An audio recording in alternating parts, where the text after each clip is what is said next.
28 অগ্রহায়ণ 1315 সনে কবিগুরুর রচনা ত্যাগের ফল। শ্রী শ্রী ঠাকুর প্রদত্ত ইষ্টভৃতির উদ্দেশ্যে তার রচনা, শুনলে তাই মনে হয়। চলুন, আজ 25শে বৈশাখ, কবিগুরুর জন্মবার্ষিকীতে আজ একবার দেখে নেওয়া যাক তার কিছু অংশ।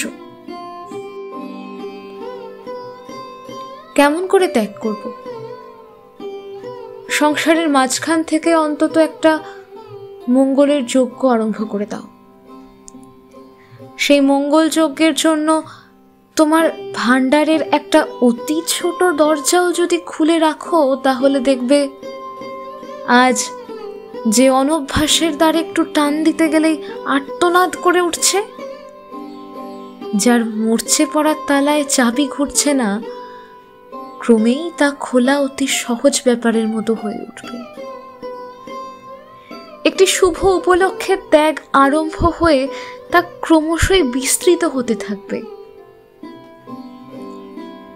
সংসারকে তো আমরা অহরাত্র সমস্তই দিই, ভগবানকেও কিছু দাও।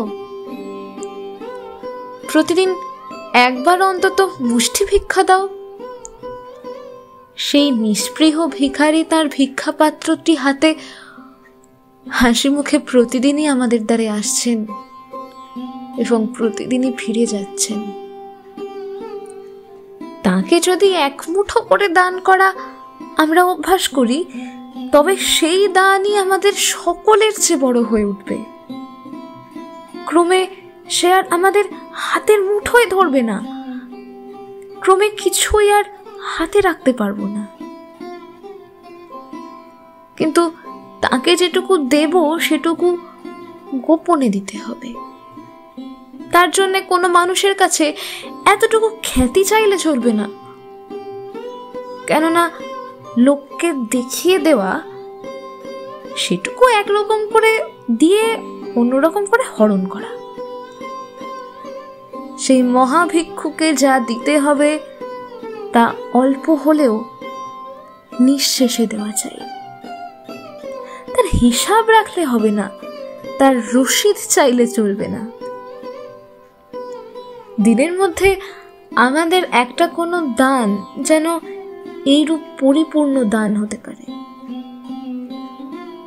সে যেন সেই পরিপূর্ণ স্বরূপের কাছে পরিপূর্ণ ত্যাগ হয় এবং সংসারের মধ্যে এইটুকু ব্যাপারে কেবল তাঁরই সঙ্গে একাকী আমার প্রত্যহ একটি গোপন সাক্ষাতের অবকাশ ঘটে।